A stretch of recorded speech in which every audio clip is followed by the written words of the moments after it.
Hello. Are you holding down the fort here? We have a design subcommittee meeting. Hang on a second. And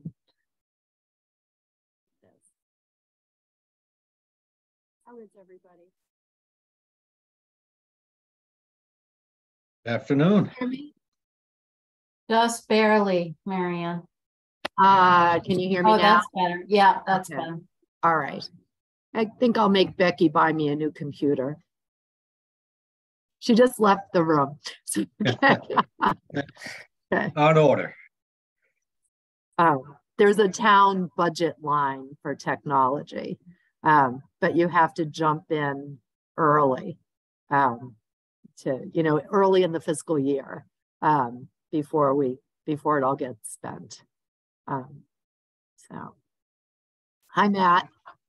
Hello, how are you? Hey, everybody. How are you? Hey, Matt. Good, thank you. Neil, I feel like I spent way too much time with you yesterday morning. I should have probably worn a different shirt. I assure you this is clean.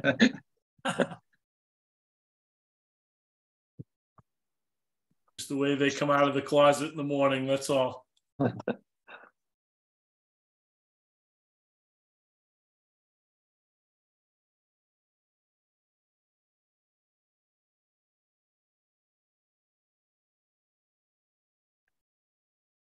Has Jeff joined in yet?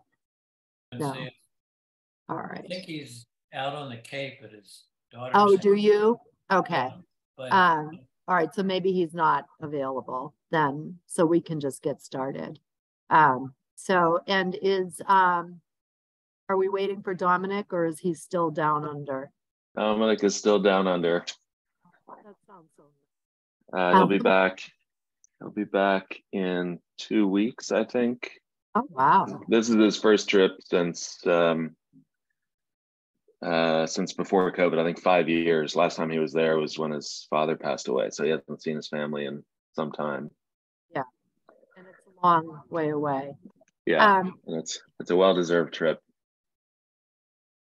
Well, Porpla's here. She can keep you That's on the right. straight and narrow. Okay. Porpla's been doing the heavy lifting all along anyway. Okay, good. Excellent. We knew that. So,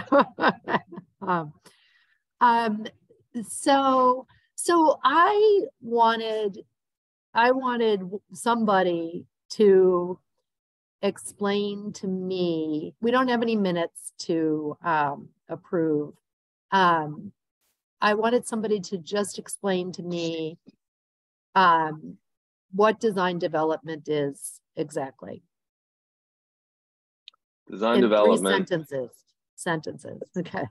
Design development is a continuation of the design decisions that were started in schematic design with more specificity. So building systems, materials, exterior materials, interior finishes, technology.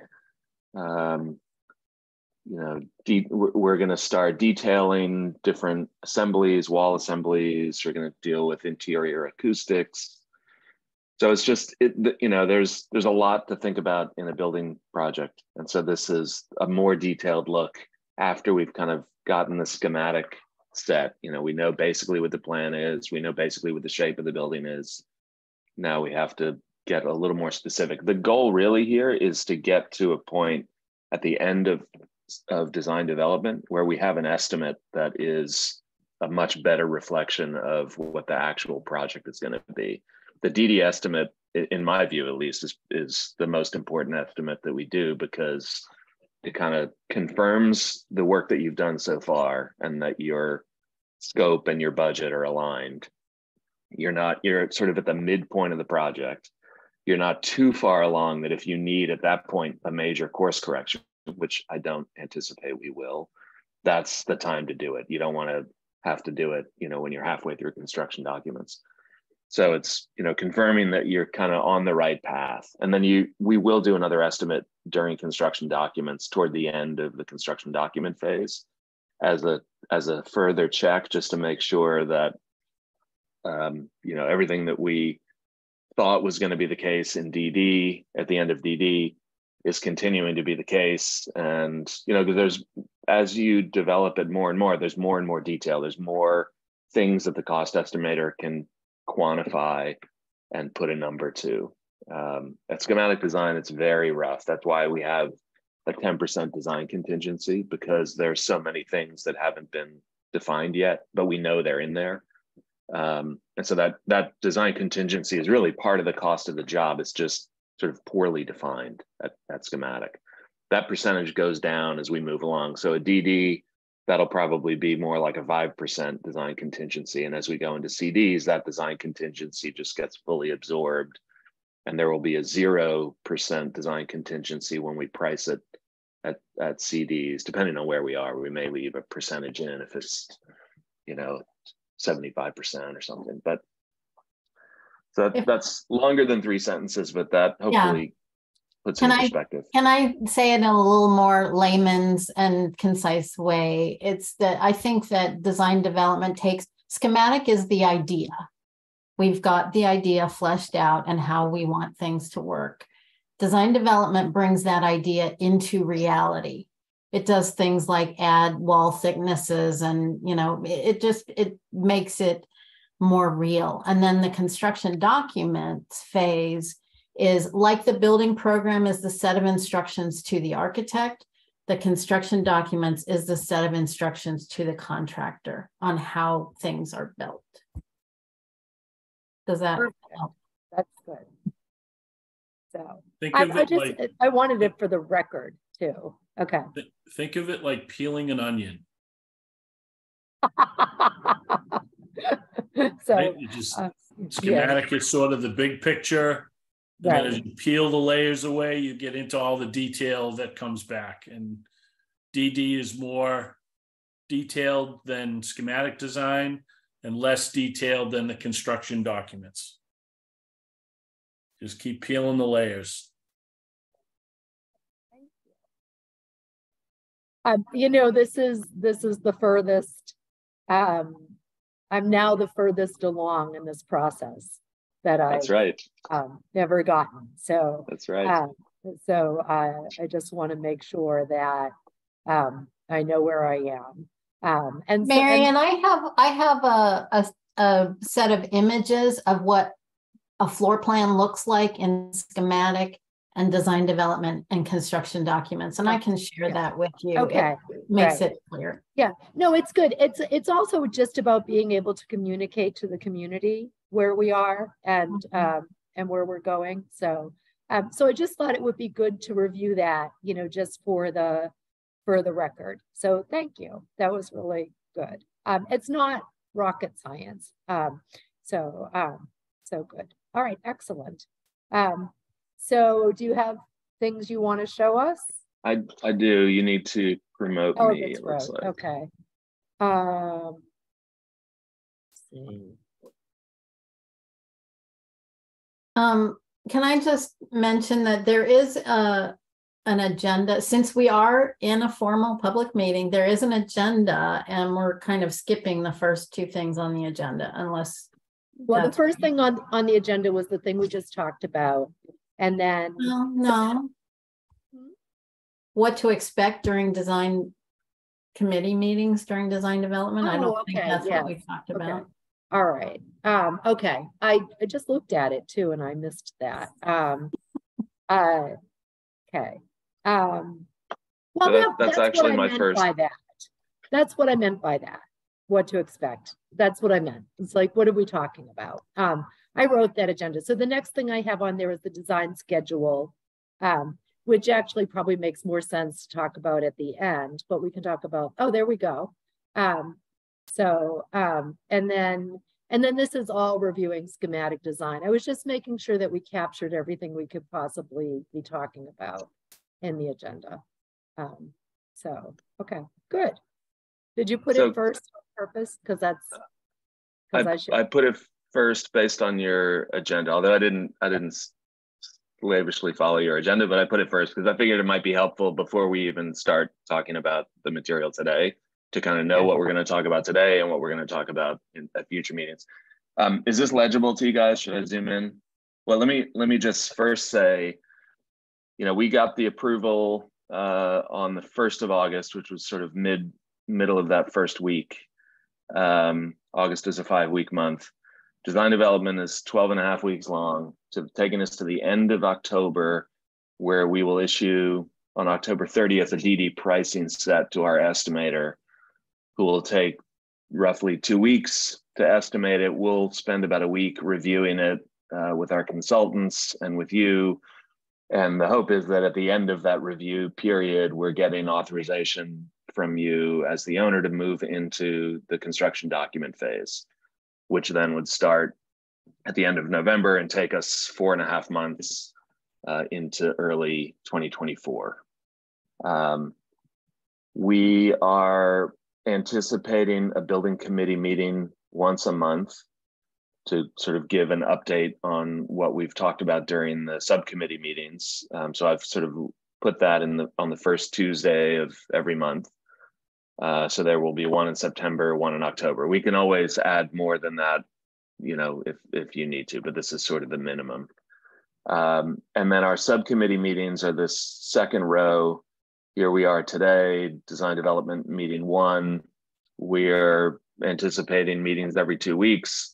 So about 6 meetings over the course of this phase. Along the way, we will also want to meet again with the town agencies, fire for sure, Concom, Board of Health, things like that we don't want to get too far down the road before we're having another conversation with them. We also probably want to talk about when to do another community presentation. A lot has changed on this project since we last presented to the community. We had a whole schematic redesign. It's a very different building than what the community saw at our last presentation, and the kind of consensus to move ahead with at the time, that one option. So I was assuming we would do it sort of midway roughly through design development, so that we've advanced things enough that there's some substantial information to convey to them, but there's still time, there's still about a month to potentially incorporate feedback or respond to issues that come up during that meeting. We're happy to talk about different timing of that if you would prefer, but that's something we might want to start thinking about scheduling. And then at the end of design development, we will be in a position to start town approvals. So we'll do a formal application to Concom at that point, and whoever else we need to. My understanding is there's no site plan review with the building department. There isn't like a formal process with the building department, although we should talk about that.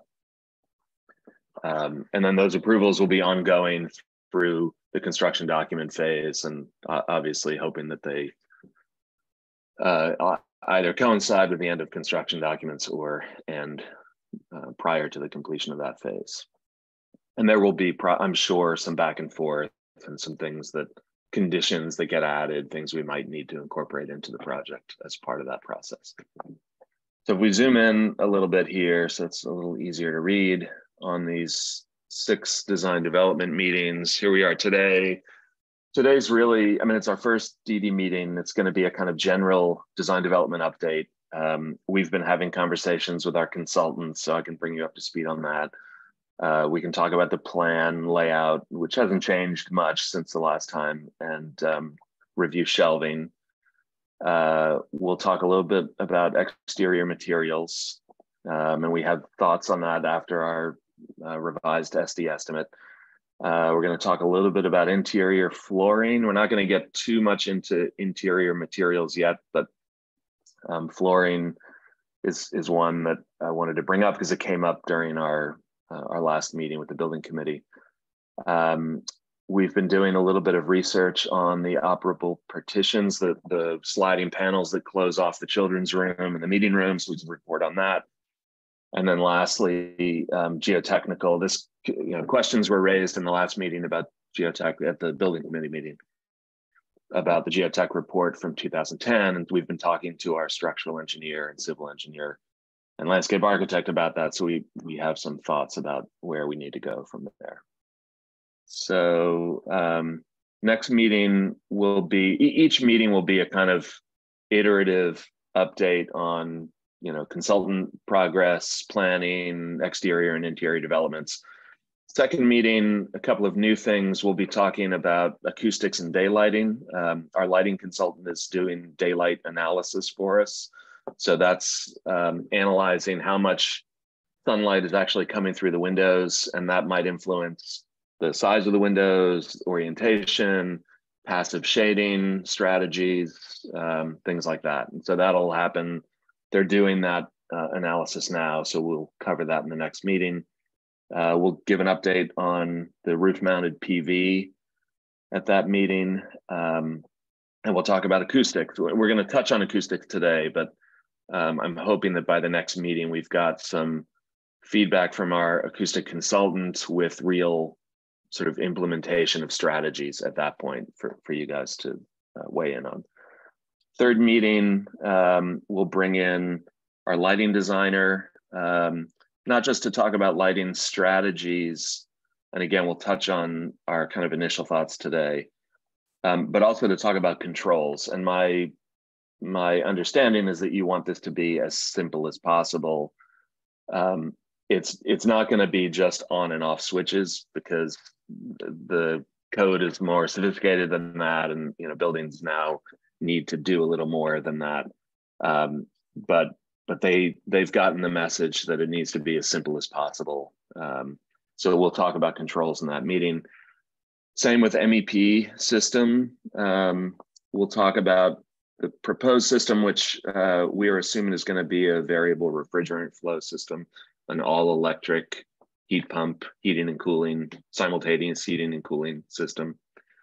We've been using that pretty much on every library project, and actually our museum work as well. It's a great system. It's very efficient. It's all electric, so fossil fuel free. It pairs really well with a solar array on the roof. Again, we'll want to talk with them about controls and make sure that the controls are as simple as they can be. And then we'll also talk about technology, so AV, IT, security, whatever. We want to make sure that we are accounting for all the things that you want to have in this library, so that our electrical engineers are starting to think about getting that into the documents. Meeting 4 will focus on the site, so stormwater design, septic design, and landscape design. Meeting 5 will be focusing on interior finishes. We can be looking at paint colors, at carpet pattern and color, resilient flooring, all of the different materials and colors that are going to come together on the interior of the building. So we'll have some color boards and material boards at that point for you guys to review. And then our last meeting will be a walkthrough of the DD pricing set, which will be towards the end of October. And at that point, we'll talk about pricing alternates that we want to carry in that DD estimate, whether it's materials or assemblies or whatever, like we did in schematic design. So any questions on this? I just have a scheduling question. The September 13th meeting, could that be later in the day? Could that be at 3 or 4 p.m.? Could be for me. And all of these dates are placeholders. We may, actually the August 30th date, my preference would be to push that to either the Thursday the 31st or Friday the 1st. I'm going to be away on vacation, coming back on the 30th. So I actually couldn't meet on the 30th. Not that Dominic and Porpla couldn't do it without me. So I think Jeff can't meet on Thursdays. So it could be, why don't I check with Jeff about that? I can make either of those work. Lauren, Neil? Fridays are better. Sorry? Fridays are better for me. I will be out that Friday, the 1st. So, Andrea, I don't know if you'll be available that day. I can also do Thursday afternoons typically. That Thursday, we have a meeting that can't be changed between 2 and 4, but any other time on the Thursday. But if Jeff can't do Thursdays, then I don't know. Well, let me check with him. Okay. So I'll check with him, and then so you can't do Friday. Andrea might be able to do I Friday. can do Friday. Andrea can do Friday. Is that okay, Lauren? Yeah. Okay. So He's let me going to be check- taking over soon anyway. So okay. That's actually September 1st, right? Yeah. Right. It is. Yeah, that's right. Okay. All righty. So September 13th, could people meet at 4 p.m.? Yes. yes, I could do that. Yes. Okay. Great. That works for me. Stephen, does that work for you? Yes, I'm good. Excellent. All right. Thank you. Okay. That's good. Okay. All righty. And then we can, and then I'll check with Jeff about that Friday. Stephen, can you do that Friday, September 1st? Yes. Yes. Okay. So I'll And check are we with talking Jeff. about noon on September 1st? Just checking. Would it be at 12 p.m. on the 1st? I'm flexible that day. Noon is a good time for me. All righty, good. I'll call Jeff after the meeting, and Okay. and then I'll confirm by tomorrow, I hope. Okay. Terrific. Okay, and then we'll do 4 p.m. on September 13th. Right. Okay. All right. Terrific. Okay. Thanks. Okay. Okay. That looks exciting. And this is not set in stone. We can, this can change as we move along, depending on what we feel like we need to cover. Okay. And then, so in a community meeting you had in around the end of September, and so we can talk about that with the building committee. You certainly don't want to do it the first 2 weeks of September. I mean, it Right. just looks like on your schedule, you have it in around the end of September. Yeah, and it's totally flexible. Okay. I agree with you about the first 2 weeks of September, and I think we want to give ourselves a little bit of time to advance things, maybe before going back out to the community. Okay. I think it could even push into the first week of October. I was trying to have it so that it aligned either with a subcommittee meeting date or a building committee meeting date, thinking we could, if we're going to go out there, we could sort of kill two birds with one stone, meet with either one of you and then have the community meeting. Okay. All righty. That's fine. But it doesn't have to work that way. Okay. And I'll check with the school about when they have back to school events planned, so that we're, so I'll get those dates. And I'm assuming that would be in the evening. Yes. Yeah. Yeah. Like Okay. that one we did in April. Right. Okay. Okay, good. Okay. Well, that looks good to me. I should say community meeting number 2, by the way. That's a typo. Yeah, that's okay. It's, does it say number 1? Okay. It does. Yeah. Yeah. I'll change it before we send this to you. Yeah, that's fine. Okay. Awesome. Okay. All right. So in terms of building, the plan hasn't really changed. We're just, kind of digging into it a little bit more. We did have, let's talk about shelving, then I can update you on consultants. So we did another shelving count. We had moved a couple of walls around a little bit, as we were preparing for our SD pricing.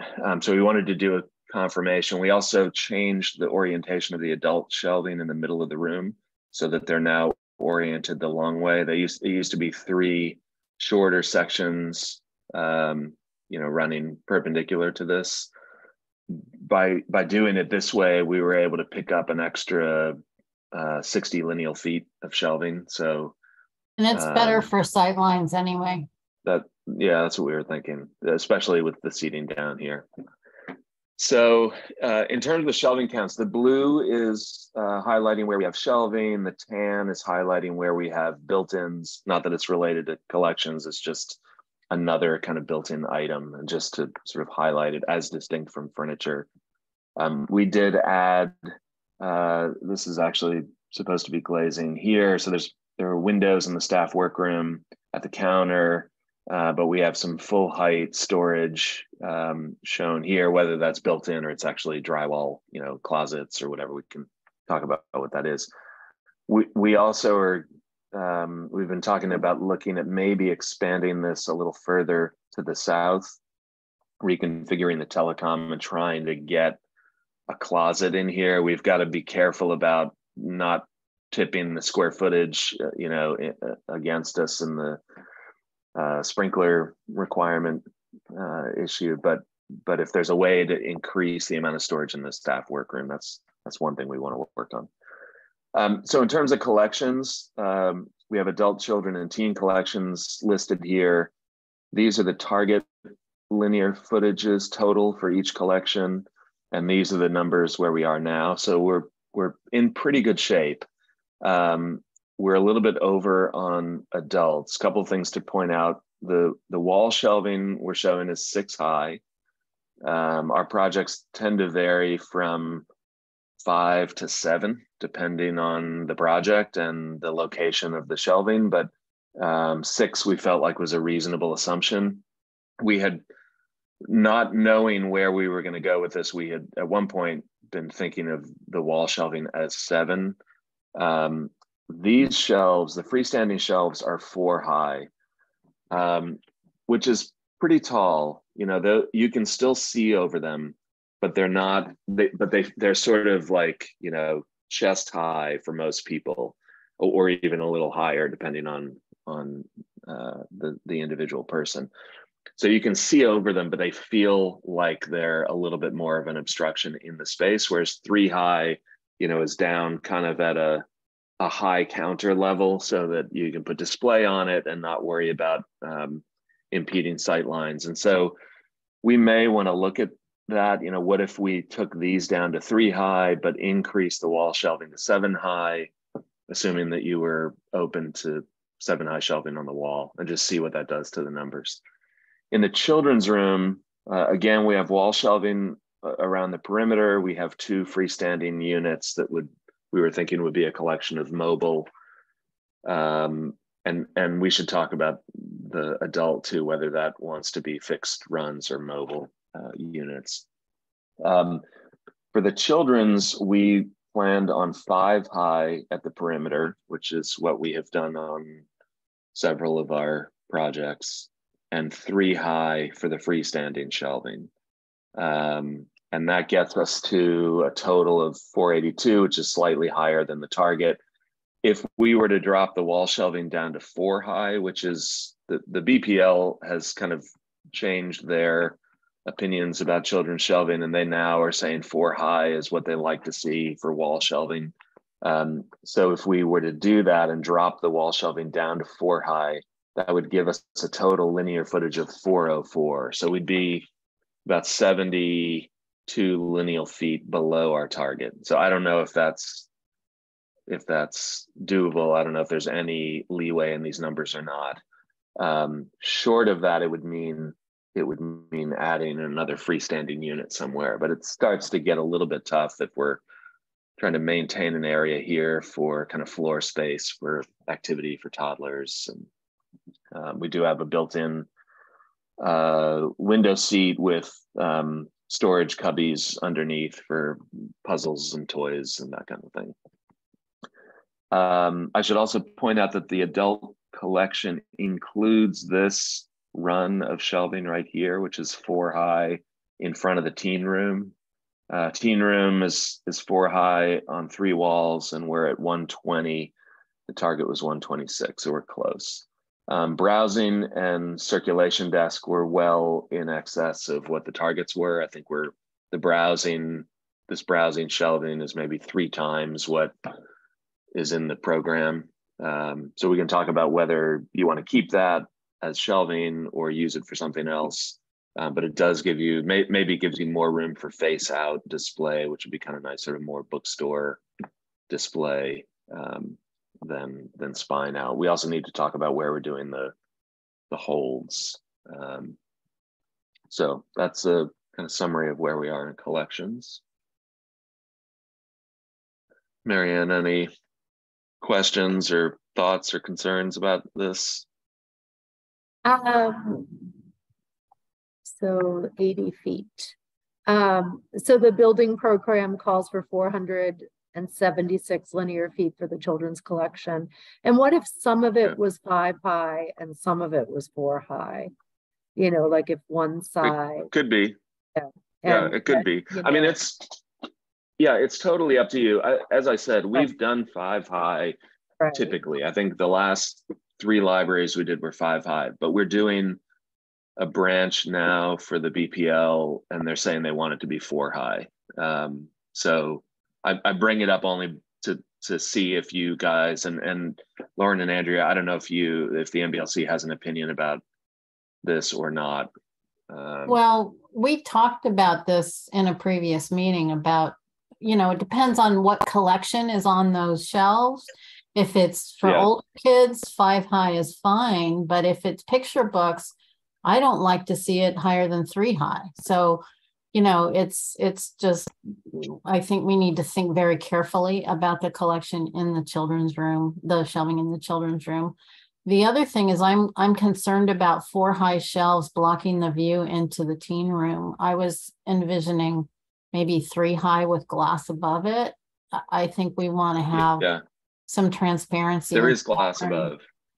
This reads like a 4 solid block. high is, as you said, 4 high is chest high. There can be a lot of stuff that goes on under that 4 high level. But it's up to Marianne whether she wants to maximize collection or maintain visibility. I think, Marianne, you have to map out where your collection would go and how it would be in that room. I think Boston has a little bit more of a luxury in that they have a main and then branches, and then, it's a little different too. So even if you go 5 high for now and you only use 4, you know what I mean? So thinking about future-proofing for your collection, if it's going to grow, if you think it's going to grow, you don't want to be stuck in a situation where you don't have the shelving to accommodate it either. So I would map out where things would go, because you also want it to make sense and be intuitive to the patron. So, say you start off with your children's fiction or juvenile fiction, and then it has to go on to one of the standalone units. Like, how is that user experience? So really mapping it out with the shelving units that you see here, I think, is the next step for you. Right. Matt, can you send me the dimensions, like the dimensions in this little each of the corners? And then could the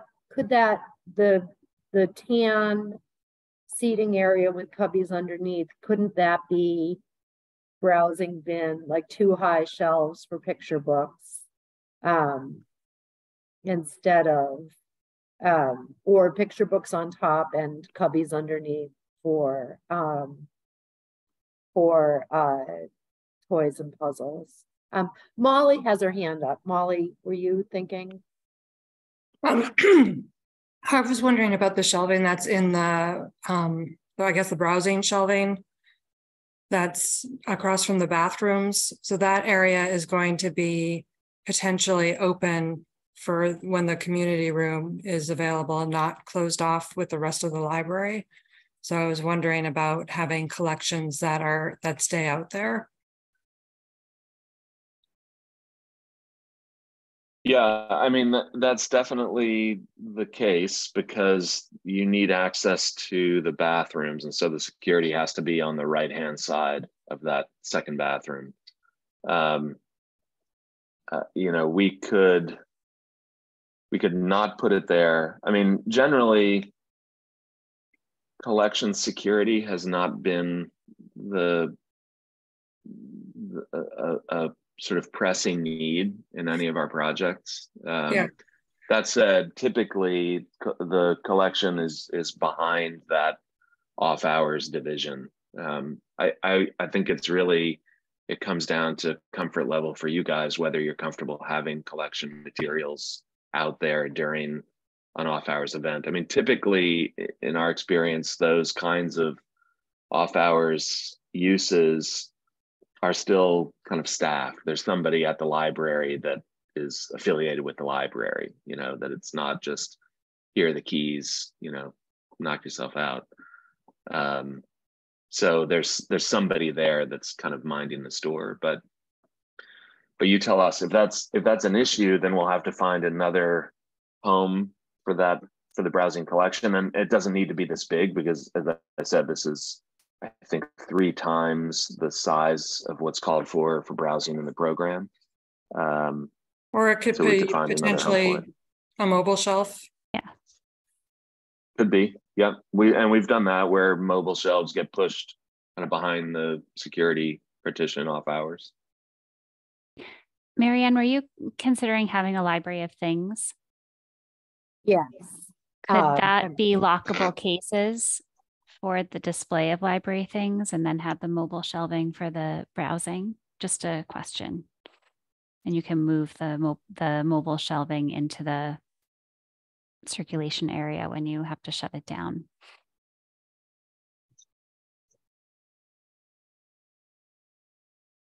I was thinking that, well, I was thinking the library of things would be behind the desk. But that could be a thing, or it could be, I like the idea of mobile shelving. Or if there is a small collection there that it is, I mean, we before COVID, we had programs in the library in the current library when the library was closed. And we never had a problem with, you know, like the whole collection was accessible to people. So I'm not really concerned about that. I would be more concerned if it was the library of things, if it wasn't in lockable cases.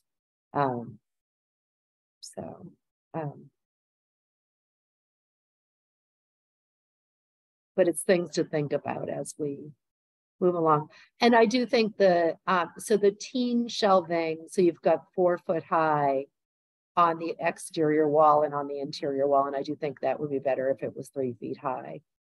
We don't lose that much by losing a foot in each of those places. Yeah, I agree with you and with Lauren's point that it would be better to lower the sill. And I think that's true both for the interior glazing and the exterior windows, frankly. Yeah. And then the exterior collection on that wall, did I hear you right when you said that it was part of the adult collection? The shelving that's on the lobby side is part of the adult collection. It's not ideal, frankly, but we were trying to hit the number. Right. And we figured we had shelving on one side. Right. It could be new books, or it could also be, you know, the teen collection could also be out there because we've got more space for adult. We've got more adult collection than we need. And I guess just a little bit, you know, and then less teen collection than we need. So the teen collection could start out there. Actually, that's true because as I'm looking at this number, if I zoom in here, that's 48 lineal feet at 4 high. Right. And let's say it drops down to 3 high. So it's 36 lineal feet. If you took that away from adults, you're still higher than the target. Right. So if you drop everything here to 3 and it's all teen collection, you would still be able to hit the teen number. and your adult number would be closer. So that makes sense.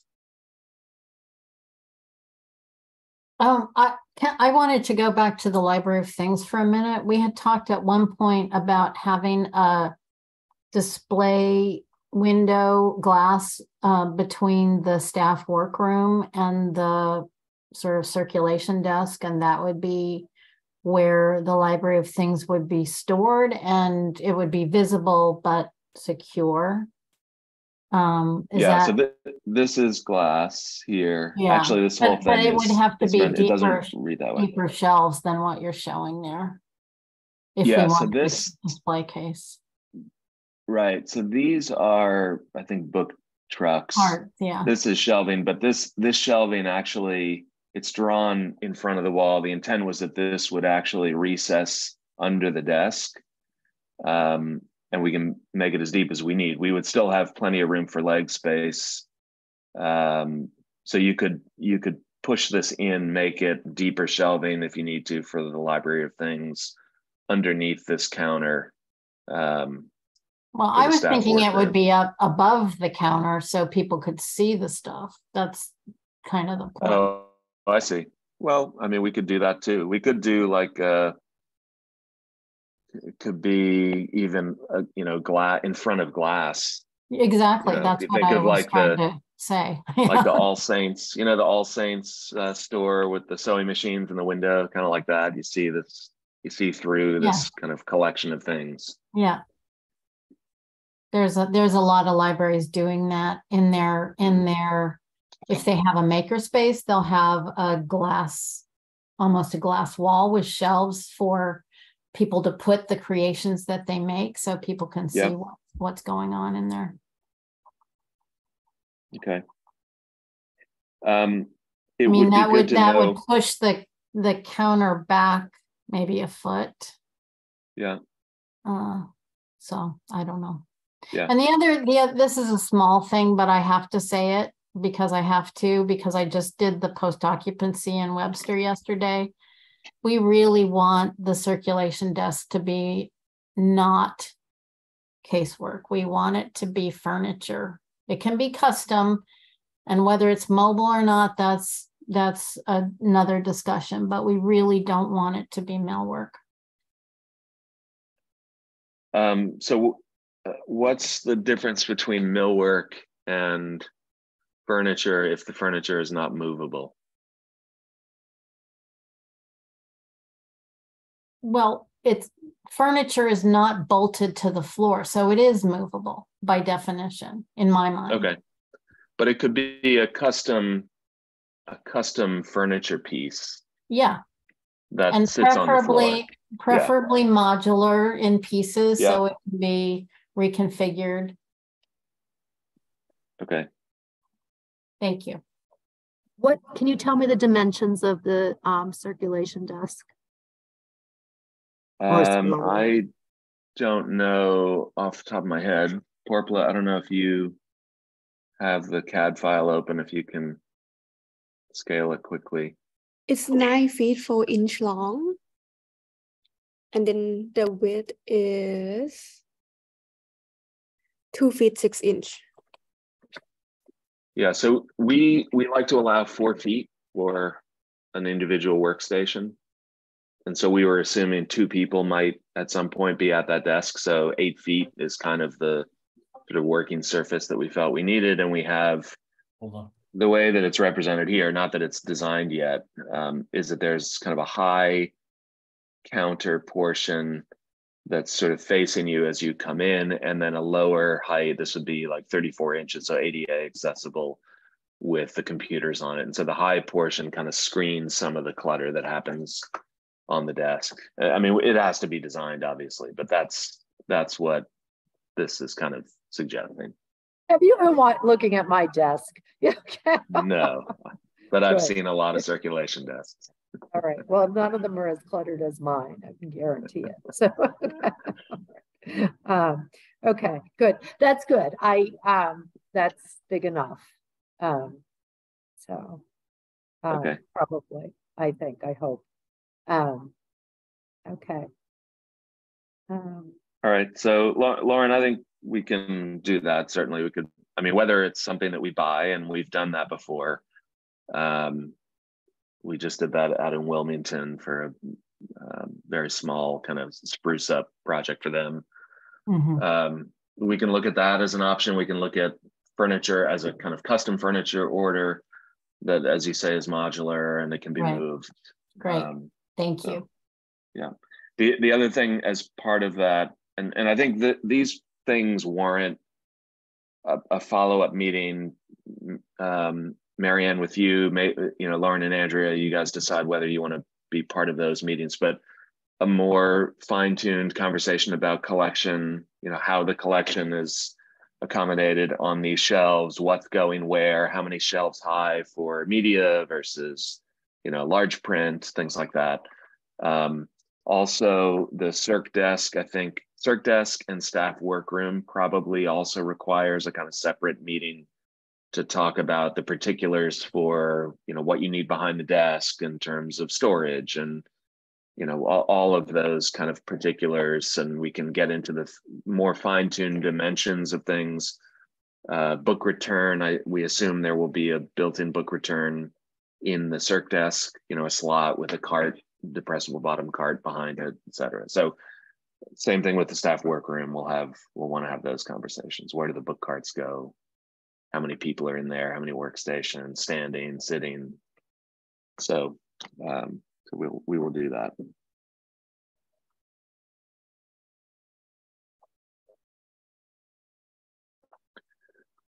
Any other questions about collections or the plan in general?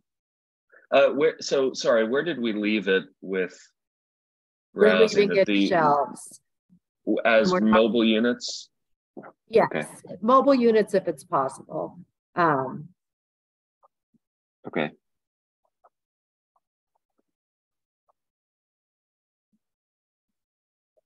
The other thing that keep in mind is the delivery, the interlibrary delivery. So they're going to have to get in, leave the bins, and then we're going to have to be able to transport the bins either into the staff workroom or behind the circulation desk. So there needs to be room for all of that to happen. And you've probably dealt with that in other libraries. Yeah, in different ways. I mean, in some cases, we've been able to get a door right into the staff workroom. That's not going to be possible here. And that's okay. Right. Yeah, in Norwell, we had a small storage room just inside the staff entrance so that, they could come in and at least put it into a small closet that was out of the way. I don't really see that happening here either, unless we find that we can reduce the water service room somehow and slip in some storage there. Maybe we look at it in combination with a closer look at the browsing shelving. If we don't need that much real estate for shelving, maybe we pick up that 1.5 feet and we carve out a small alcove or closet or something for book bin deliveries. So Could I also ask about the copier and printing? Marianne, do you have that on this plan? I don't see that on this plan, but I could just see that being on the desk. So you're not going to have enough room on that desk for those. So in the staff workroom. So on one of the desks in the staff so I'm just assuming that. So if we're. What about public printing and copying? You don't want people going into the staff workroom to do their photocopying. I wasn't planning on letting the public use I wasn't planning on a separate photocopier for the public. So they could print wirelessly and then the staff would just bring it out. So will you have scanning available then? Now we just scan things. But it could be, we could have it that they scan to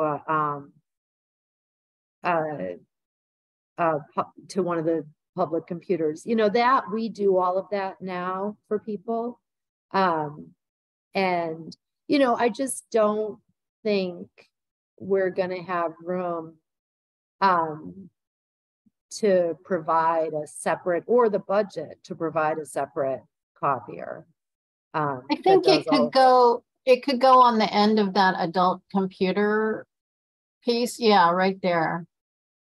I think even if you don't think you're going to have it now, you need to plan for it in the future. That's my recommendation. Okay. Yeah. So I mean, having the power and data there or somewhere, I think would be a good idea. I mean, it's a good location for it too, just in terms of close to the people using the library, but also close to staff for assistance and and maybe it's I mean, maybe it's shared. Maybe that's both public and staff. If you don't want to have two machines, it would be convenient for staff. I definitely think, you know, power and data there would be great. So and whether or not, I mean, the printer we have now is pretty big. You know, I just got sick of buying cheap printers that only lasted a year. So I bought a bigger one, but it would have to go on a small table, but that would be doable. Right. You know. Or there could be a little, you know, that I assume is millwork. That's what you're thinking. And if it is millwork, there could be a lower shelf with a cabinet underneath, but for paper and stuff. Yeah. I had a question about that browsing shelving. How tall is it? Is that so?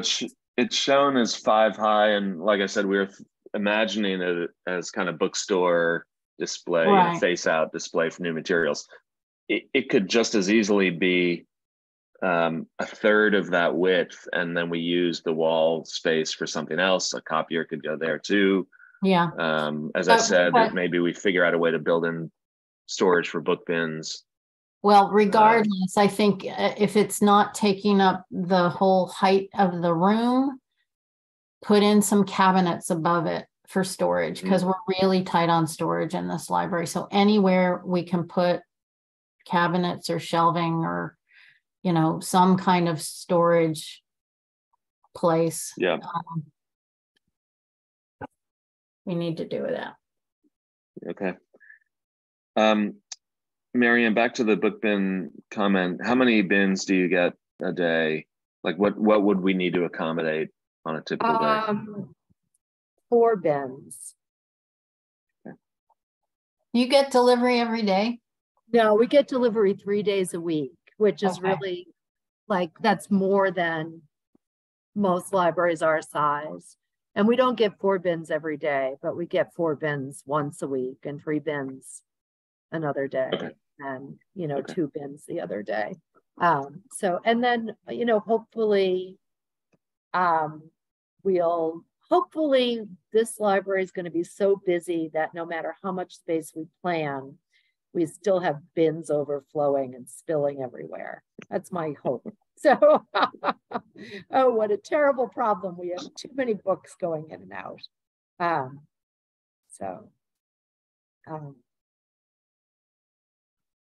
And you know, the incoming delivery, you know, they can just, you know, so they come now and they arrive before the library is even open.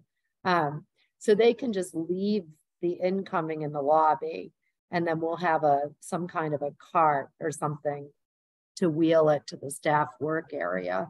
You know, now we're just carrying things a few feet. It'll actually be easier because you know, we have to turn them sideways to get them down the aisles now. And I'm just like, how big is that opening? How big is the door to the staff workroom? Is that? It's a 3-foot door. 3-foot door. So that's plenty of room to carry the bin and holding, you know, with your hands on either end. Marianne, are these bins like moving totes? Probably.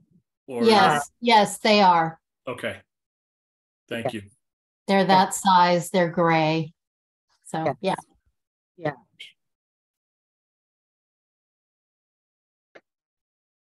Okay.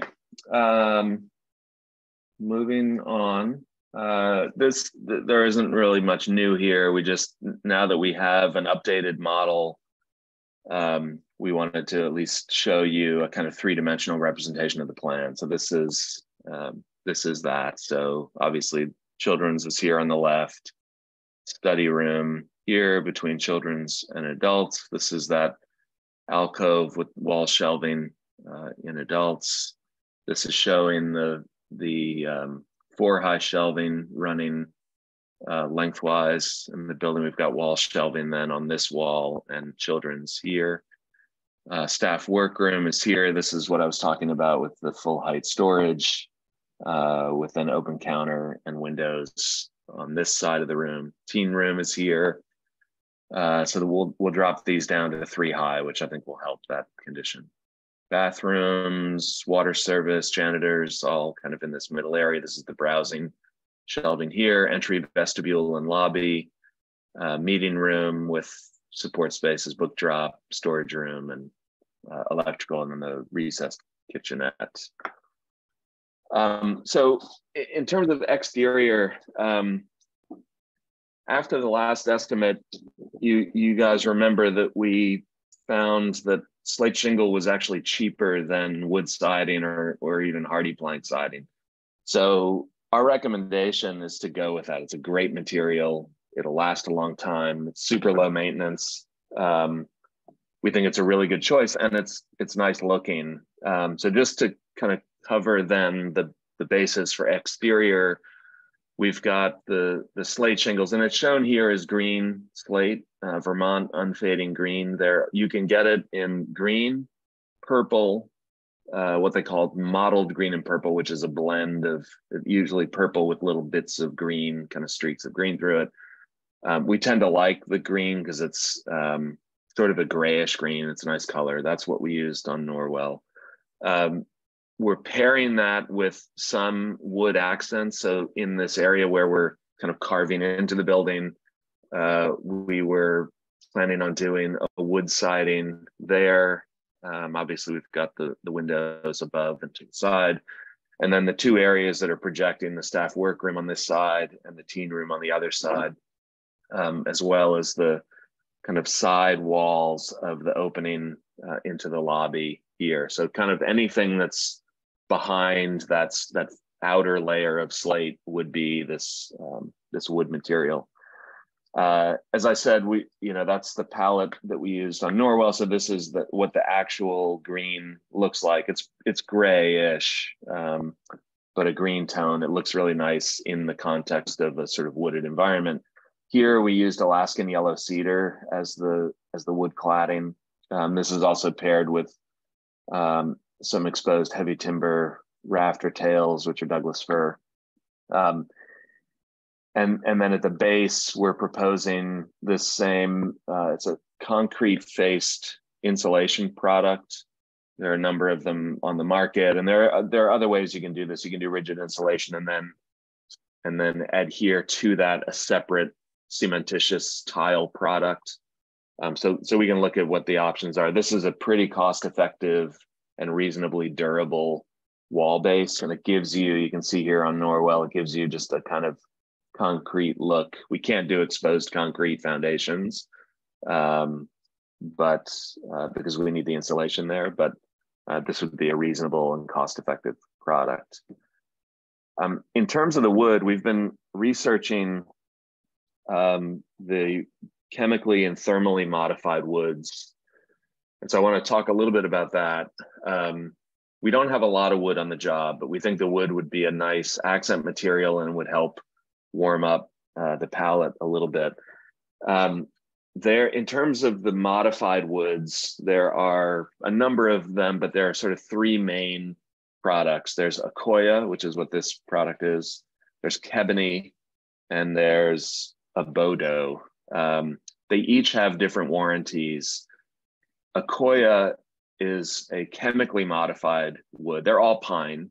They start off as raw pine, and then they are modified in some way. Accoya is chemically modified, basically with like a vinegar solution, which changes the cellular structure of the wood, and it makes it very resistant to decay and pest. This product comes with a 50-year warranty, which is, for a wood product, is pretty phenomenal. Ebony is a thermally modified wood. Instead of a chemical treatment, they use heat to change the cellular structure of the wood. It is a different color as a result of that process. It's a much darker color, so it's more like, if you guys are familiar with Ipe, which is a Brazilian hardwood, it's more like that when it's in its kind of raw state. Over time, it weathers. All of these products weather, so eventually they will turn gray unless you treat them.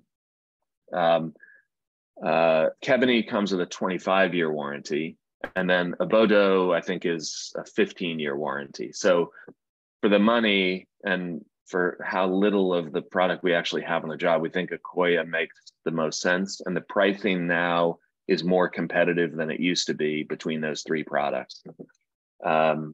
So we think that there's room to include this in the overall budget.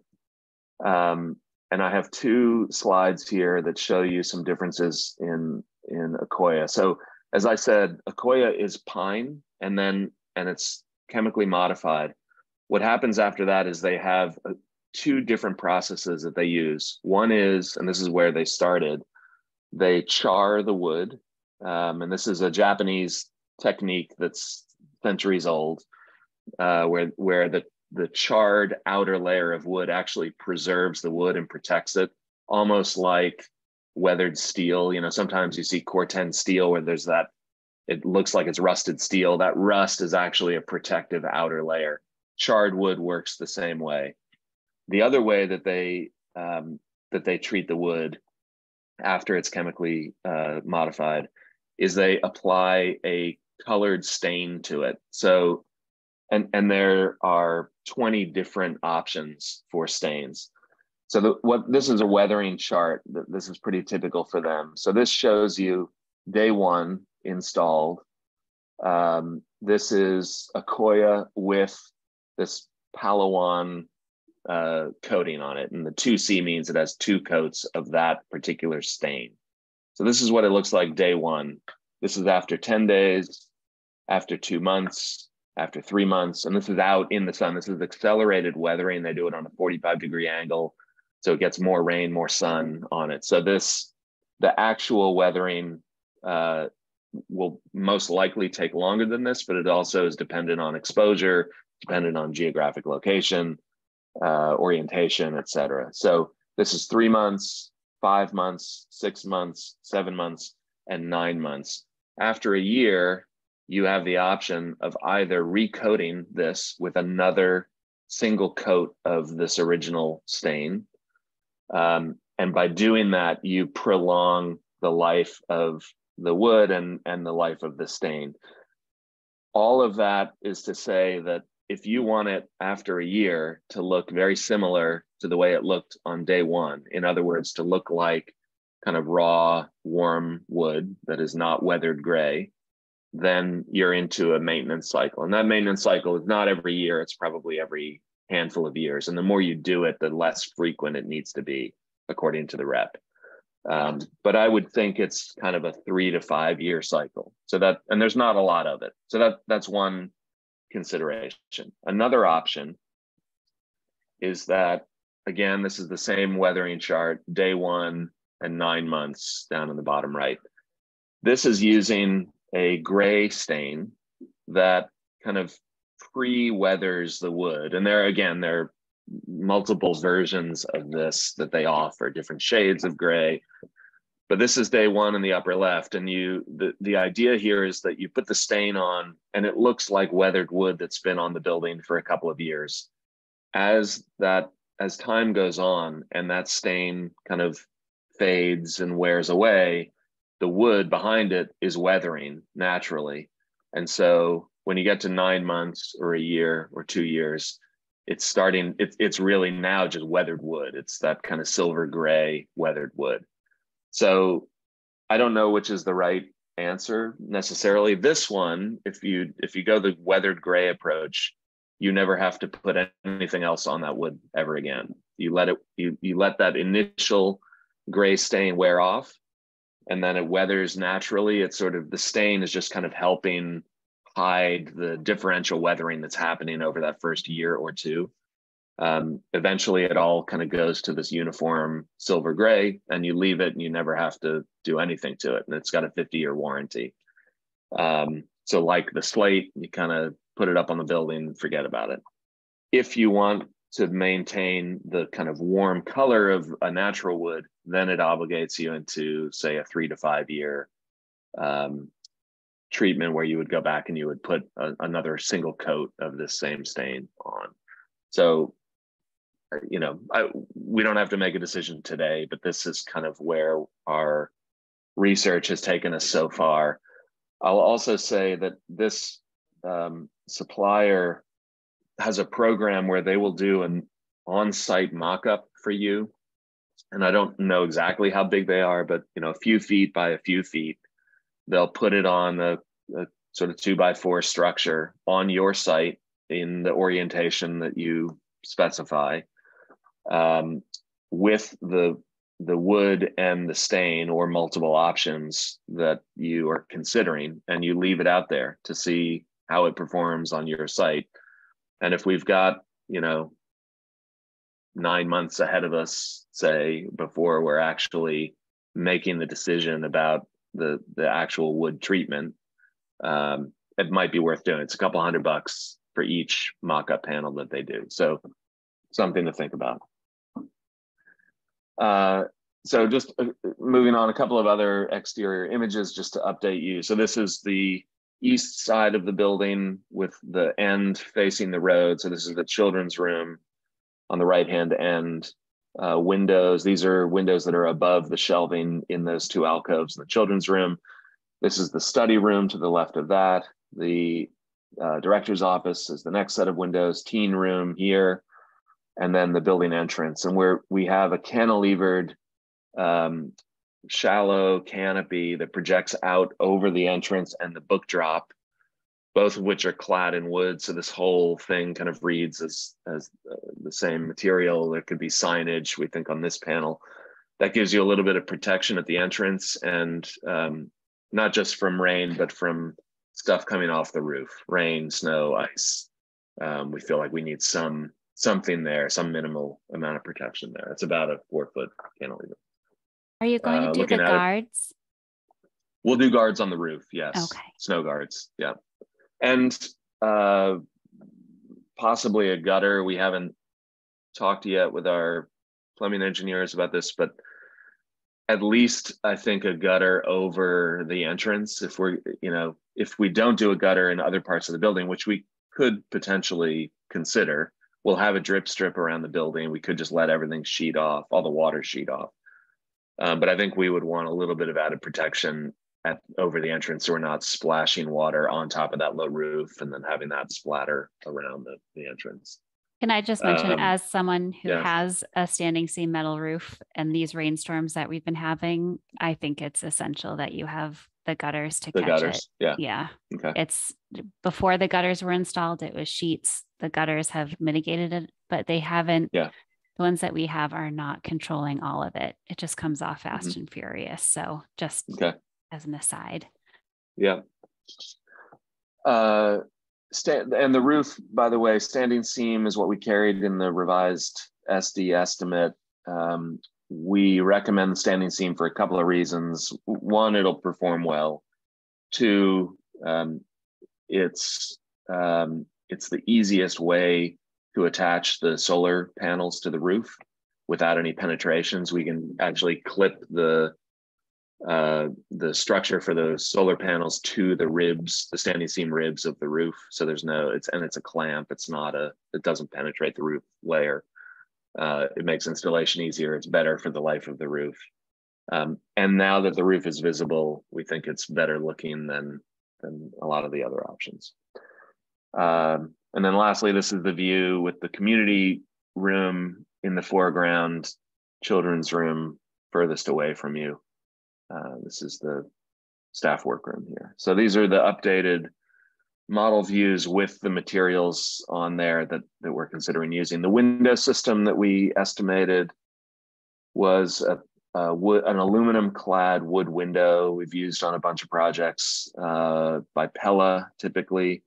Their architect series. It's a nice window, pine interior, aluminum clad exterior, performs pretty well. It's not overly expensive, so we think that's a pretty modest choice. In terms of interior, I'm not going to get too much into finishes today, but I did want to point out, because it came up in our last building committee meeting when we were talking about the estimate. We originally carried either carpeting or resilient flooring in the revised SD estimate. Our recommendation at the last meeting was that we change the resilient flooring in the lobby to a porcelain tile product. So we have 3 materials proposed here. The blue is where we would suggest doing the porcelain tile, which is a more durable, easily cleanable product. The vestibule actually would be a recessed walk-off mat. So it's toned here as blue, but that actually wouldn't be porcelain tile. It would be a walk-off mat with carpet inserts, so cleans your shoes as you move through the building. The tan is resilient flooring. So what we might start with is a product by Interface called Nora Plan. It's a rubber flooring product. It's a good product. We've used it on a number of projects. There are a lot of options for colors and textures. We think that's probably a decent starting point for the meeting room, and we would do the book drop room probably the same material. The gray, we're just assuming is sealed concrete floor, the structural slab. So electrical room, storage room, water service, janitor's closet. And then the purple is carpet. Oh, and we're sort of holding on to one area of resilient flooring in the children's room, thinking that if we designated this as an area where they can do crafts, it's easier to clean that floor than carpeting. We don't have to do that, but that's a possibility. So the purple is carpeting. We're thinking carpet in the staff workroom, teen room, director's office, study room, and then the large collection spaces. We've been using a product by Tarkett, which is a power bond backed carpet. It's got a backing on it that's a pad, but it's also it alleviates some of the more recent concerns with water-based adhesives and new concrete. So it would limit where we would need any kind of topical treatment on the slab for adhesion. We might still need that with the resilient flooring, and so I think reducing the amount of resilient flooring is probably smart, because anywhere we do that, we'll also have to do some slab moisture mitigation. So this is a kind of a snapshot of where we would start. In terms of the porcelain tile, this is a product that we use a lot. Again, this is the Norwell Library. Not to oversell the Norwell Library, but it happens to have a lot of the products that we're recommending. So this is a product by a company called Mosa. The tile is a porcelain tile. It wears really well. It's got good slip resistance, believe it or not, even though it's a smooth tile. So if the floor is wet or you come in with wet shoes, it's got a pretty high slip resistance rating. It looks nice. That there's enough variation from tile to tile that it almost looks like a natural product. It doesn't look too uniformly colored. So you can see here on the floor, there's some variation. We also played around with the size of the units to give a little more variety here. So it's a monolithic floor, but it's got kind of a subtle variation to it. It's a good product. This would be where we would say we would start. We have, now that we've got an updated model, we have a couple of sections here that we thought might be helpful for you to sort of understand spatially how the building is working, although it's not a complicated building, but these are sections looking into the building, kind of a dollhouse view. We've cut the section just under the ridge beam, or it's actually not a ridge beam, but the wall that supports the glulam ceiling. So you can see here, this is where we have the exposed glulam structure, the exposed tongue and groove structural wood decking. We have the meeting room on the far left here, lobby, browsing, and this is showing, spine out, but obviously we need to think more about what the browsing area is doing. Circulation desk in the middle, and then and we have a low ceiling over browsing and circulation to allow us to get a mechanical attic above. There's also mechanical plenum above all of those small rooms along the east side of the building. That's where we're running our ductwork. We'll have a couple of mechanical units in there as well. And we're feeding out into the spaces from those, from that mechanical plenum that runs the length of the building. So we'll have sidewall diffusers. So the nice thing is that there are now no sprinklers. So we have no sprinkler piping. There's no exposed ductwork.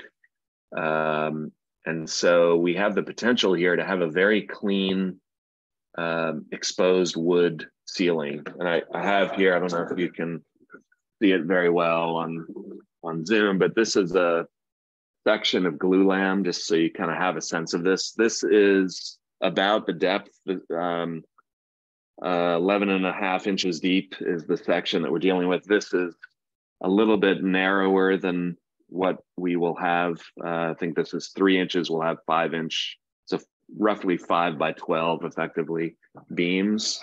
And then running between that is tongue and groove decking. And so we'll have this really nice exposed wood, kind of warmth of that exposed wood. And clean, no sprinkler pipes, no ductwork. And so our initial hope is that both in terms of our lighting approach and in terms of our acoustic approach, we come up with solutions that try to preserve that sort of clean ceiling plane and not muck it up with a lot of stuff up in it. Let it be just this kind of natural warm material that carries all the way through the building. Just to show you here, this is, again, Norwell as an example, but this shows you what the glulam and wood decking looks like. You can kind of see it up in here. In this case, we used these acoustic baffles, and we hung suspended lights in the space. When we look at these interiors, and we had a meeting with our lighting consultant, and they're doing some work, and we're going to have a follow-up meeting with them in about a week or so. One of the things we talked about was indirect lighting. Is it possible to have these spaces uplight the ceiling and indirectly light the space? The one area where we might need, and this is out in the main space, not in those small rooms on the side, where we will probably need some supplemental lighting is over the shelving. We also will likely have some supplemental supplemental lighting over the kind of children's activity area at that far end. Meeting room is a totally different thing. We'll have to have, there's more lighting control that we need in there in terms of, different dimming options for you, for different lighting configurations that you need. So the strategy in the meeting room will likely be different from the strategy in adults and children. But we're working with our lighting designer to come up with some strategies, which we'll present in a subsequent meeting. The same is true for acoustics. In an ideal world, we would take advantage of these wall surfaces, and we've got a pretty good bit of wall above the shelving on the low side and above the smaller rooms on the high side under the roof. And so if we think about those surfaces, in addition to the floor where we have carpeting, and the underside of these ceilings where we'll have acoustic treatment of some type, we don't know yet what that will be. We also have this whole wall surface. And so one product that we've used that's pretty effective is this perforated gypsum, which has, it's gypsum board that has holes in it. in different sizes, different shapes, different configurations. And then behind that, there's some fiberglass acoustic insulation in the wall cavity. You can kind of make out here in this upper section, this is Webster. This is all a kind of frieze of perforated gyp all the way around the space. We also have perforated gyp up at the ceiling. But this is one possibility that we're thinking about for these walls, which we're hoping that with the amount of absorption there and in the floor, it might mean that we can avoid having to put acoustic treatment on that ceiling, which would be the cleanest approach. Obviously, it's got to perform well. And so they're doing some acoustic modeling to see if that works. But we think that would be a nice starting point, at least.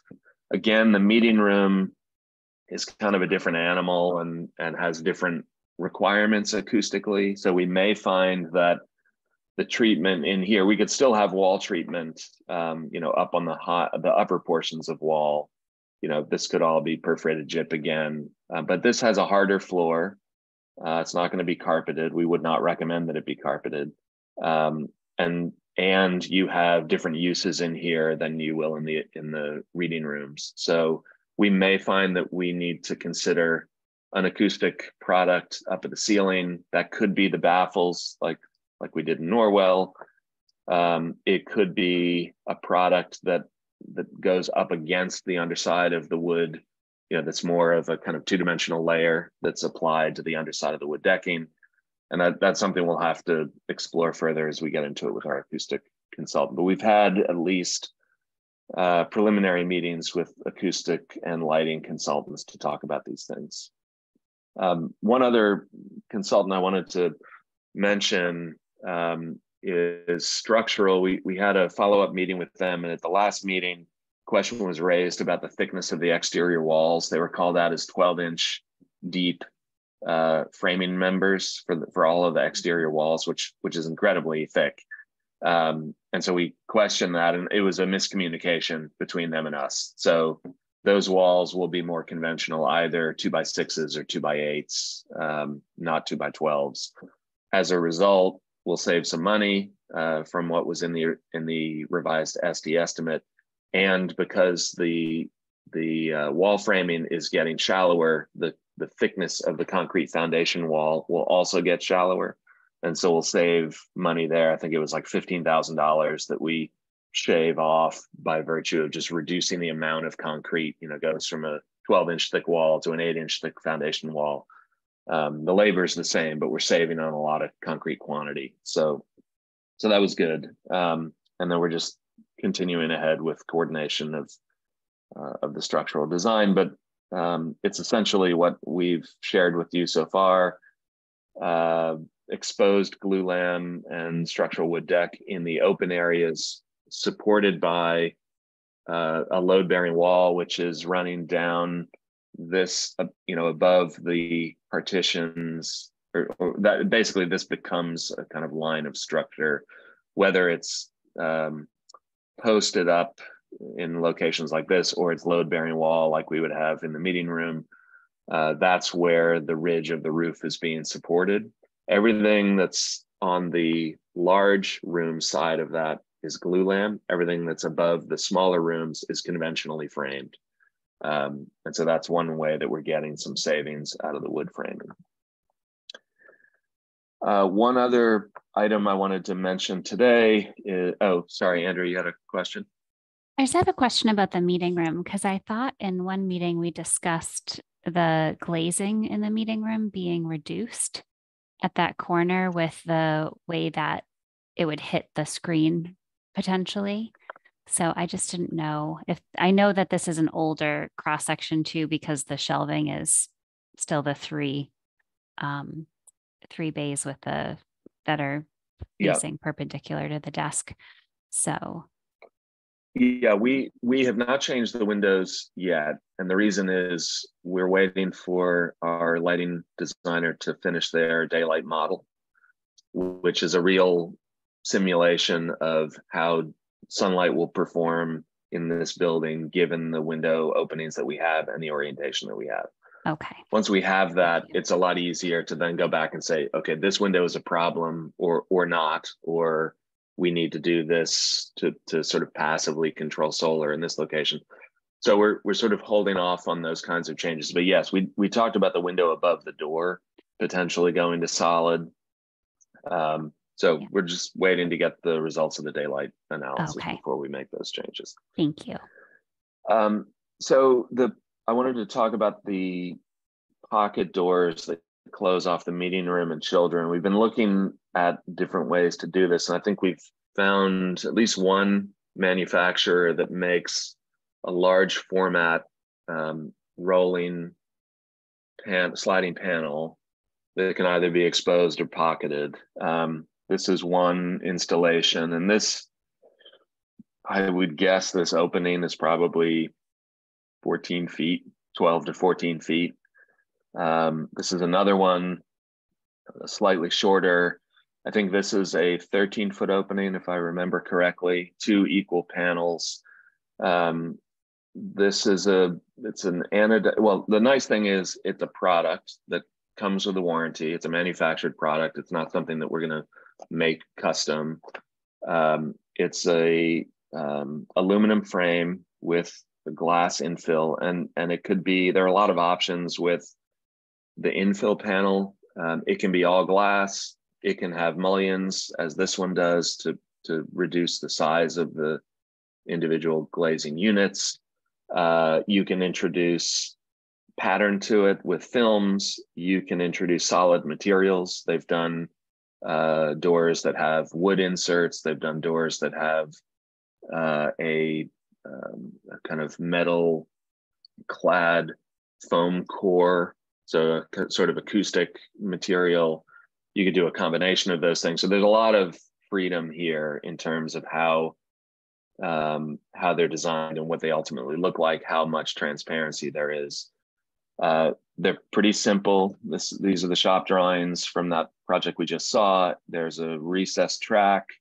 It really works like any pocket door. There's a trolley at the top of the door, which runs along the recessed track. There's no track in the floor. There are guides at the opening on either side of the door that keep it from swaying at the bottom, because it's basically hanging at the top. There are options for flush bolts, so you can lock it if you need to. There are different options for how multiple leaves that come together might latch. They don't have to, but you can make it so that they do latch. They come with acoustic seals around the perimeter. These are some of the details here then of the panel itself. It's a gasketed piece of glass or whatever the product is, wood, metal.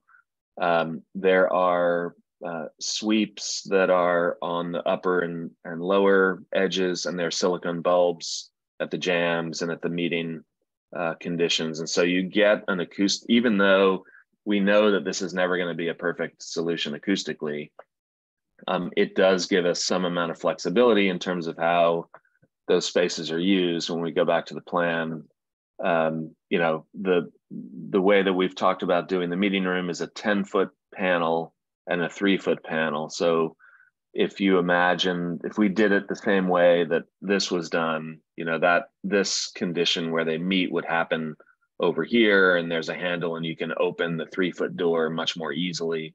So you could have it closed, but somebody could still come and go through that partition quite easily. In the children's room, it's a single panel that pockets fully away. And so we've confirmed that they can do those dimensions. So it seems like a good option for us. And there's a fair amount of flexibility in terms of, how they're designed and what the materials are. And the fact that there is some acoustic performance from these is also a plus. So we thought this was some good progress, at least on that item.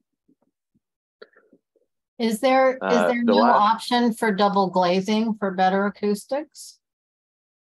There isn't, because of the weight. You have to keep the weight of the door below 500 pounds in order to work with the hardware, and also just to make it usable by the average person. And so that the material that you use and the thickness of that material obviously impacts that weight. So we talked about, you know, the material has to be anywhere between 1/4 inch and 9/16 thick.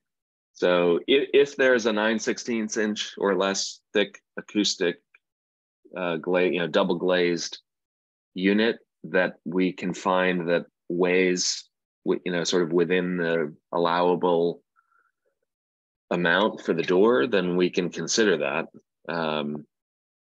So we can explore it, and maybe we reduce the weight by using a different material for a portion of the door. So maybe the meeting room, the 10-foot door is a solid panel and the 3-foot door is a glass panel or something. And so we're managing the weight that way. So I think there are some options there, I guess, is the answer. So we'll continue to look into that. The last thing I wanted to bring up is site related. Question came up at the last building committee meeting about geotech.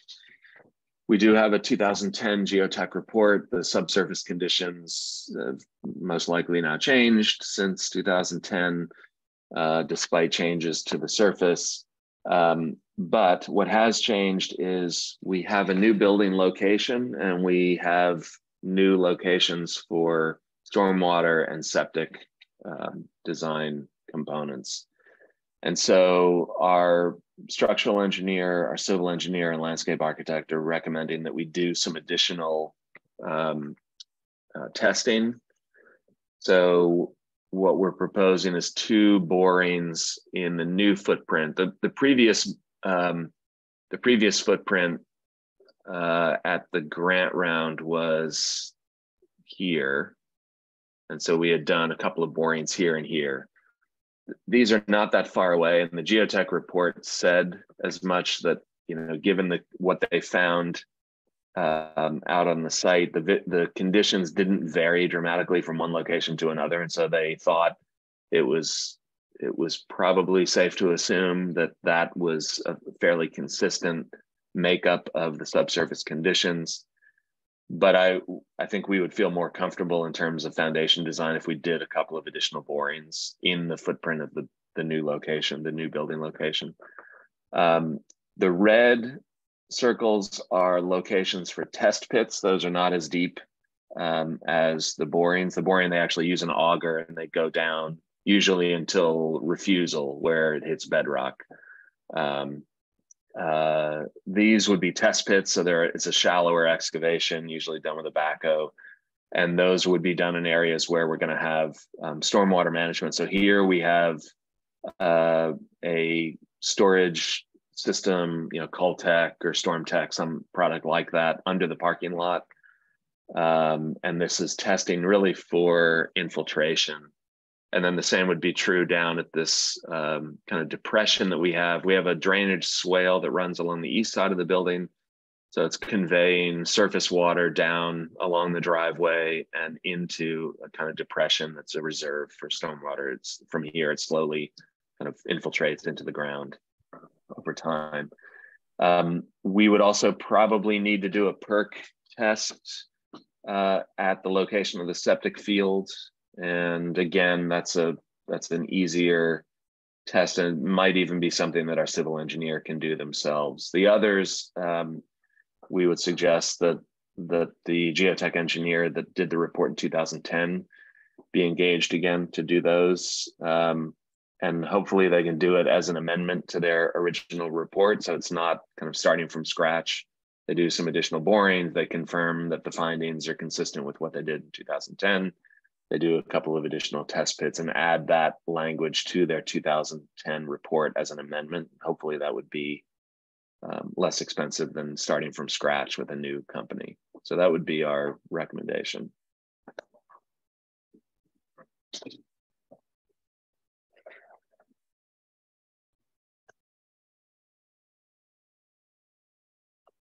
And that is all we have for today. So, can you or Matt, Kassane, give me, so I would give the geotech firm this plan and they'd be able to figure out where to do their digging. Yeah. Okay. Yes. Yeah. Although we are waiting to get confirmation from Matt's septic consultant. They have a consultant to them that's helping them with the septic design. Right. And they're waiting to get confirmation from them about where they want perk test done. Our presumption is that they would do that at the septic field. They may want it where we have the tank as well. So we're waiting to hear from them. I expect I'll hear this week. Okay. But yeah, we would provide a plan that you could share with OTO and get a quote from them to do that work.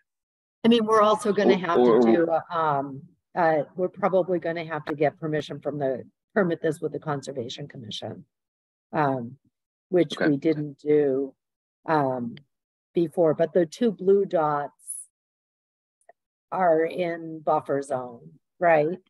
And well, we could do them outside the buffer zone. So this, I don't know if you can read it here. Let me outline it.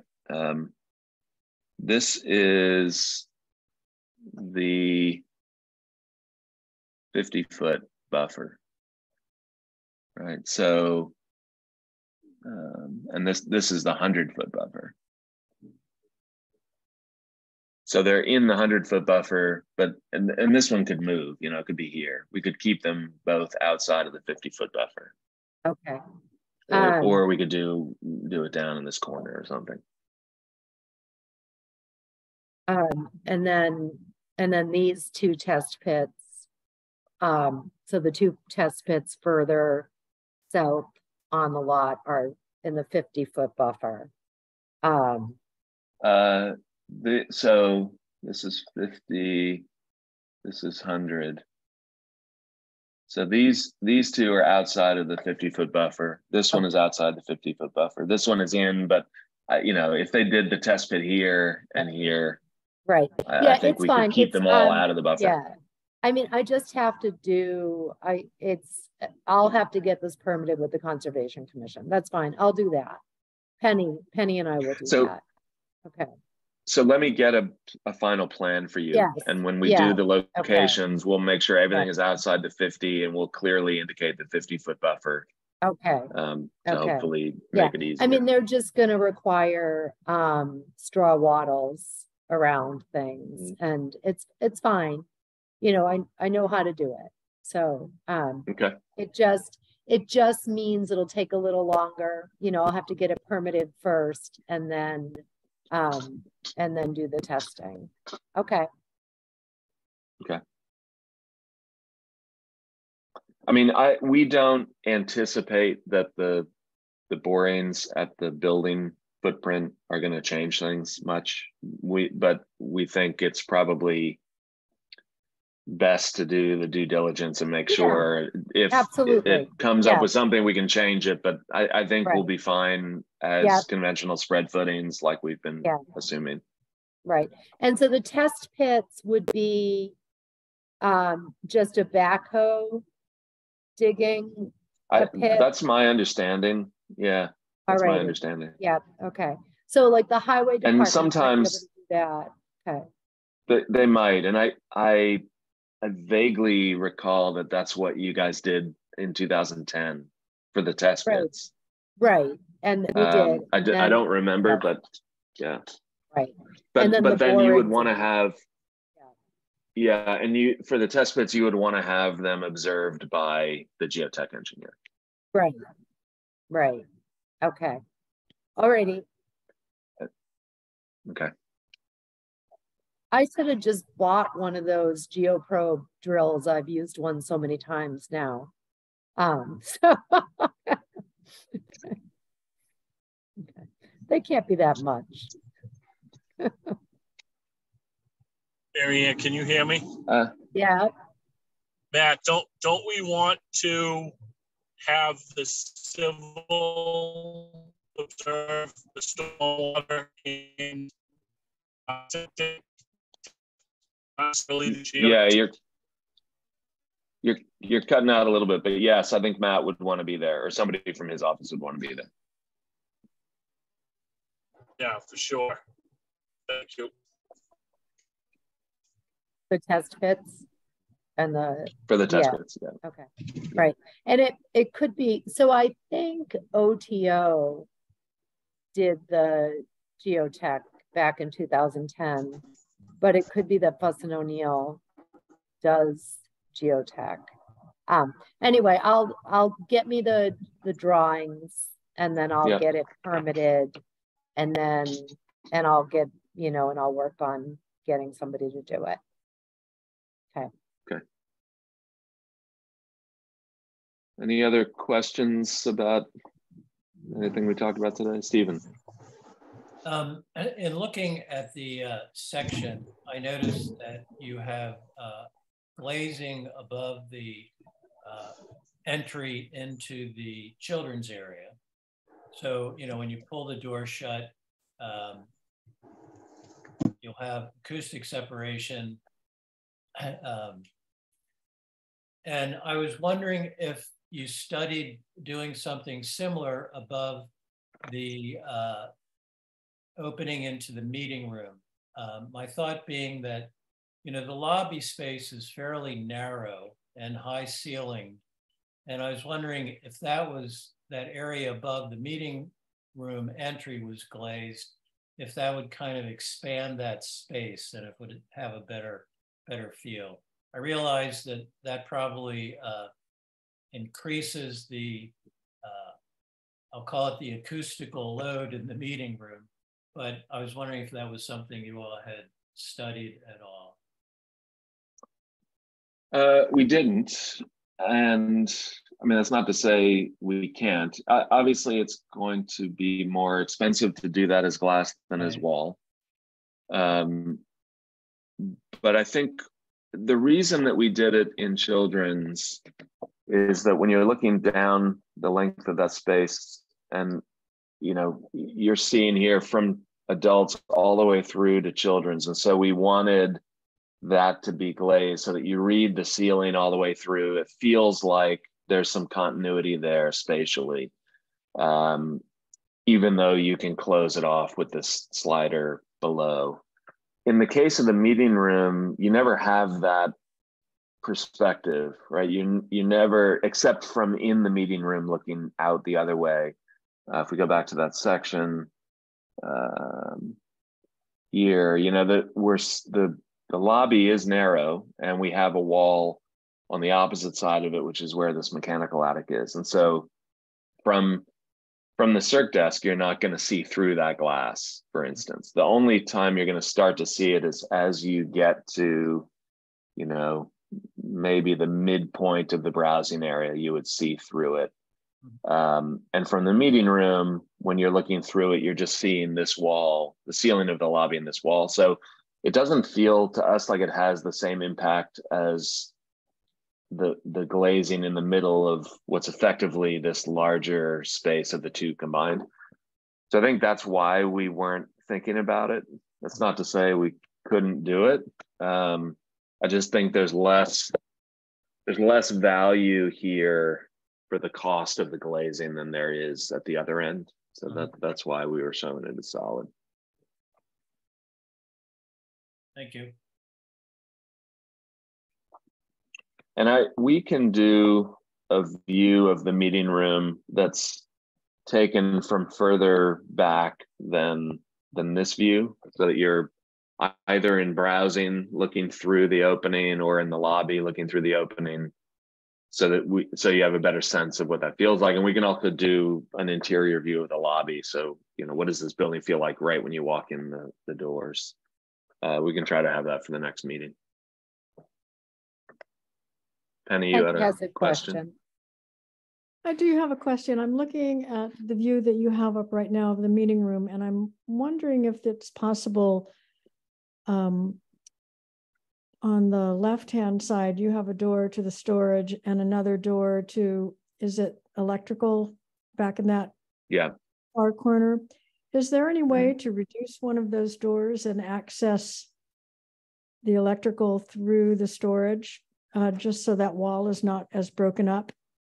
And I'm thinking about that because there's very little wall space in here.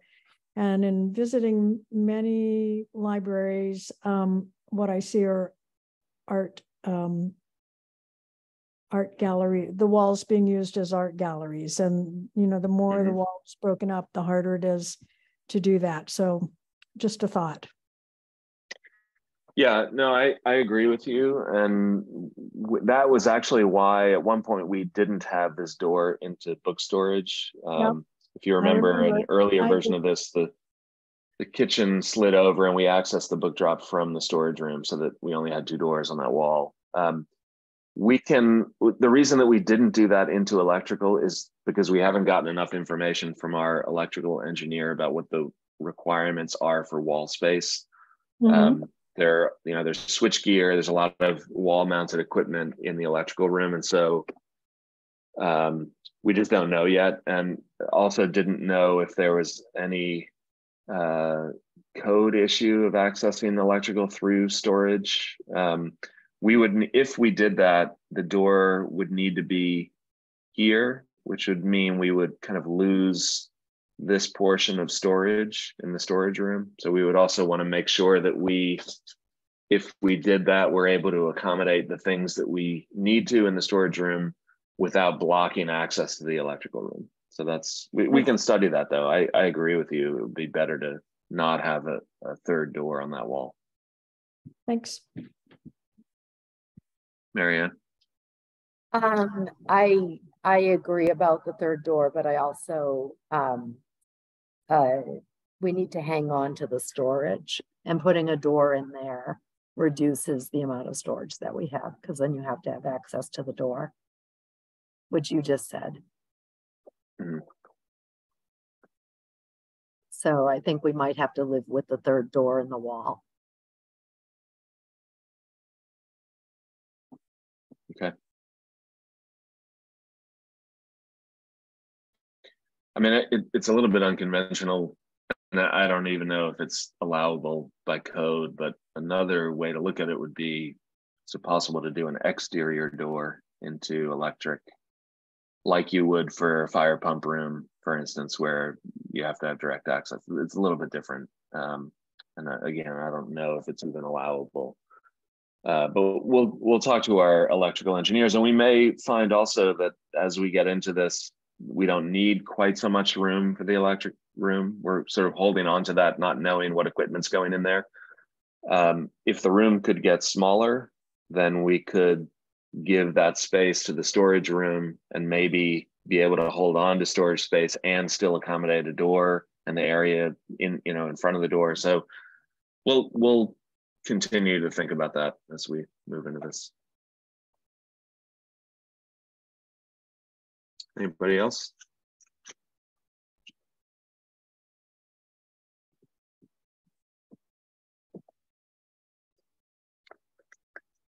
Okay, so Marianne, you will get back to us about a meeting potentially on Friday, September 1st. Yes. As our next design subcommittee meeting? Yeah. Okay. And I wonder so I will follow up with you with a plan, a dimension plan that you can use for collections. And then once you've had some time to think about that, maybe reach out to us about a time to talk about kind of fine tuning the collection and sort of working on shelving heights and locations, and we can do that sort of offline. Okay. And were you here when we were talking about the test pits and the borings? Alas, I was. Okay. Agreed with what you said. Yes. Okay. Alas. So, and you're going to be right there with me, right? Every step of the way. We will prop each other up. Okay. So we're okay. Okay, thank you. Okay, so Friday, September 1st, collections, you're going to get me the site plan. Okay. And then I will, so by tomorrow, hopefully I'll know about Friday, September 1st. Okay. Okay. So Penny again here. I have one other just sort of general question that has to do with the timeline for all of this. One of the things that has been discussed sort of in the background among a group of people is putting in a tile wall somewhere in the building. I don't know if you remember when you were in the elementary school, there's a big tile wall when you first walk in on the left. And it's been discussed of creating something similar to that in this library. So I don't know if that could go in the vestibule.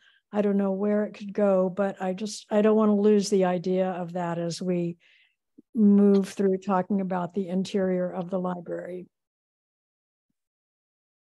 And is that like a donor recognition wall? This is of tile. What's the? I don't know, Marianne. I had thought of it more of just a community project for that. I mean, maybe people pay for their tile. I don't know. It hasn't really been thought about deeply at this point, but I know it's come up in several conversations around the way. And I just want to make sure if we end up doing that, that there's a wall that could accommodate that. And okay, I mean, it would be good to know how much space we think we need for something like that. What can you, when you're giving me dimensions, can you give us the dimensions of just like one of those walls in the vestibule? I think probably one wall is going to have other stuff on it, like right? Information kind of stuff, or right, or I mean, somewhere there has to be there has to be a plaque for the MBLC, and I don't know that that has to be in the vestibule. That could maybe be someplace else. But if you just give us the dimension of one of those, so there's two walls, right? And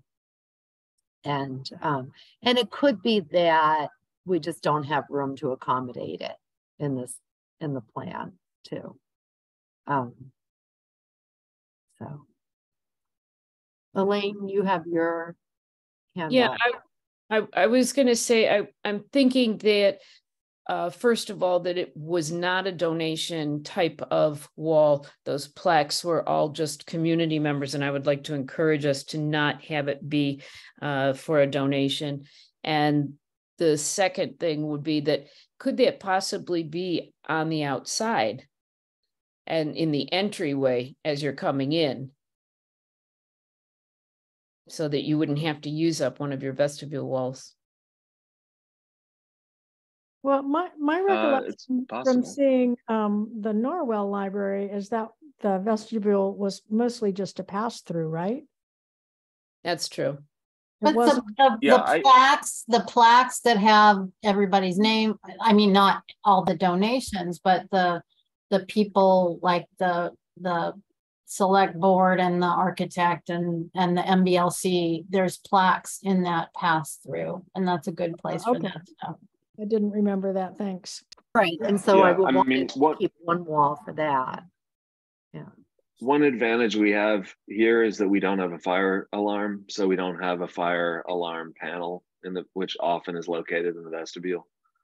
And so we might have more real estate there than we typically do. So it's possible. I mean, we'll keep it in mind, and as we move along, we can try to identify areas. I mean, it'd be helpful to know roughly how big an area you're anticipating needing.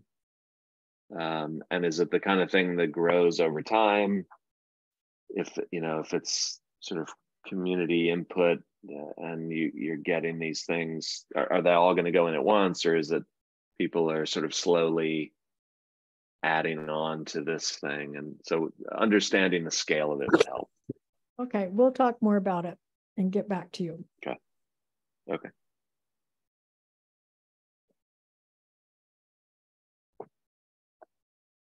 Okay, any other questions or comments?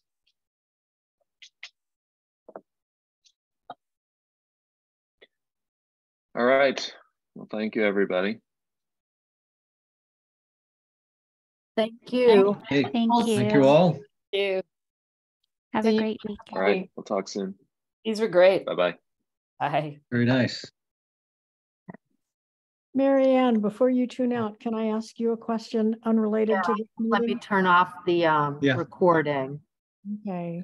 All right. Stop recording. Yeah.